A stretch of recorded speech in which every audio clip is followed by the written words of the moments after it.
¿Por qué Estados Unidos quiere invadir Venezuela? Yo emigré a los Estados Unidos a los 10 años de edad. Hace ya 3 décadas, y recuerdo vivamente la discrepancia entre lo que me habían dicho toda la vida hasta entonces en la escuela y en la calle, y la verdad de lo que encontré. En Cuba, en los años 80, todavía se movilizaba a la población y a grupos paramilitares de civiles llamados milicianos para ejecutar simulacros de una inminente invasión imperialista yanqui. En las escuelas se oían alarmas de bombardeos, y los niños teníamos que escondernos debajo de nuestras mesas y pupitres.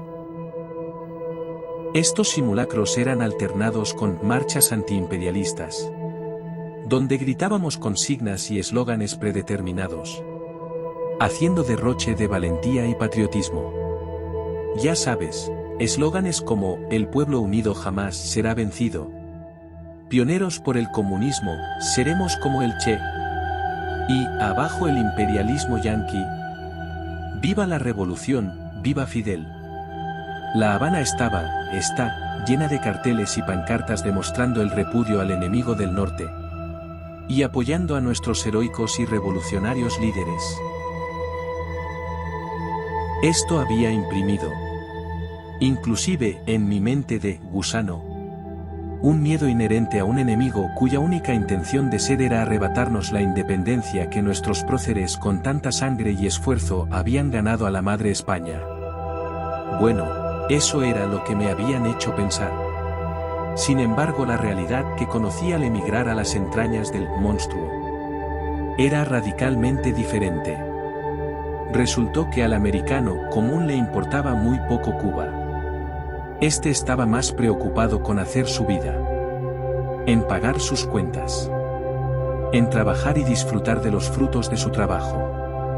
Me fue inclusive mucho más sorprendente descubrir que el americano común y corriente muchas veces no sabía ni dónde estaba Cuba. Inclusive en el sur de la Florida, tan cerca de la isla, había muchos que no tenían ni el más mínimo interés en Cuba, y mucho menos invadirla y arrebatárnosla. En los medios americanos hay pocas noticias de Cuba. Y cuando las hay, pocas veces tiene que ver con política. Esta gente, aun estando tan cerca de Cuba, no tenía el más mínimo interés en la isla, y menos en robárnosla. Inclusive había una buena parte de aquellos americanos que no estaban de acuerdo en mandar a sus hijos a luchar, posiblemente hasta morir, y gastar el dinero del erario público en invadir a un país que no quería tener trato con el suyo. Después resultó que no era algo que solo yo notaba, sino que preguntando averigüé que la gran mayoría de mis coterráneos recién llegados también han tenido ese encuentro con una realidad que no esperaban. Todos habíamos crecido en un entorno donde nos habían escrito en el cerebro este miedo, aun cuando ya ni siquiera creíamos en la revolución. En fin, todo esto para darte a entender cómo esta estrategia de crearle al pueblo un enemigo ha servido a estos regímenes para conglomerar a las diferentes fracciones ideológicas del país bajo un propósito. No es nada nuevo.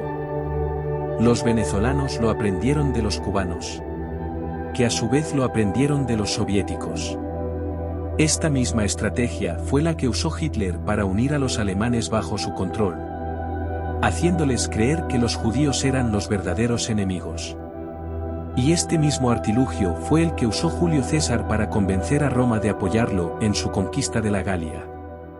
Malditos galos que alguna vez se atrevieron a saquear Roma. Y la conquista de la Galia era exactamente lo que Julio César necesitaba para amasar el poderío militar y económico con el cual volverse dictador y gobernar. No hay nada nuevo bajo el sol. Los humanos seguimos comportándonos en grupos como ganado, y las técnicas de control de masas son las mismas. Aprendamos entonces a tener pensamiento propio.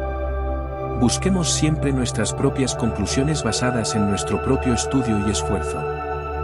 Decía José Martí, ser cultos para ser libres. No olvides suscribirte y compartir las noticias de interés.